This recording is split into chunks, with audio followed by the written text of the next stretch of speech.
সনাতন ধর্মে মেয়েদের মাসিক ধর্মকে কুনজরে দেখা হয়। যখন কোনো মেয়ের মাসিক হয় তখন তাকে আলাদা করে দেওয়া হয় এবং তাকে অশুচি বলে দেওয়া হয়। এটা কি ঠিক? এটা কি আদৌ করা উচিত?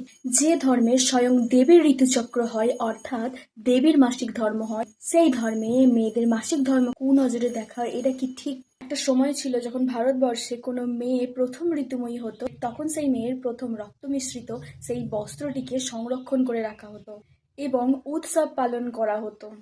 কিন্তু এই উৎসব উত্তর-পূর্ব ভারত থেকে বিলুপ্ত হয়ে গেল। ভারতে যখন বহিঃশত্রুর আক্রমণ ধীরে ধীরে হতে থাকে, মুঘল, পাঠান, ইংরেজরা যখন ধীরে ধীরে ভারতবর্ষে প্রবেশ করে, তখন তাদের কুনজর পড়ে ভারতীয় নারীদের ওপর।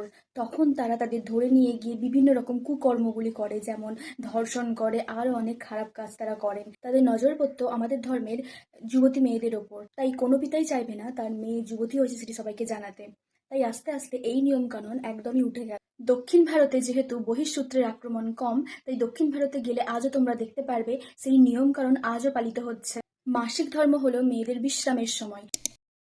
তাই তখনকার দিনের নারীদের প্রধান কাজ ছিল রান্না করা আর পুজো করা। তাই রান্নাঘর আর ঠাকুরঘর থেকে 3 দিনের জন্য তাদের বিশ্রাম দেওয়া হয়েছিল, কারণ তাদের শরীর থেকে অনবরত রক্তক্ষরণের জন্য সেই সময় বিশ্রাম নেওয়া অত্যন্ত গুরুত্বপূর্ণ।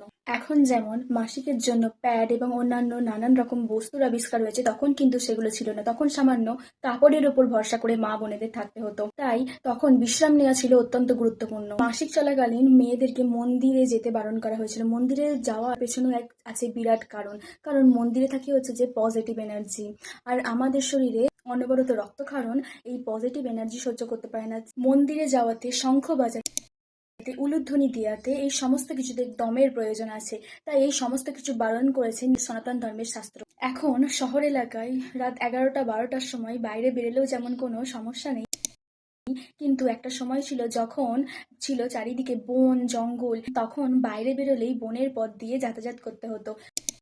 যেহেতু নারীর শরীরে অনবরত রক্তক্ষরণ হচ্ছে, সেই রক্তের গন্ধে কোনো হিংস্র পশুর আক্রমণ হতে পারে, তাই বাইরে বেরোতে বারণ করা হয়েছিল। একটা মেয়ের মাসিক ধর্ম তার মাতৃত্বের প্রতীক। এটা একটা মেয়ের অহংকার, এটা কোনো লজ্জা নয়।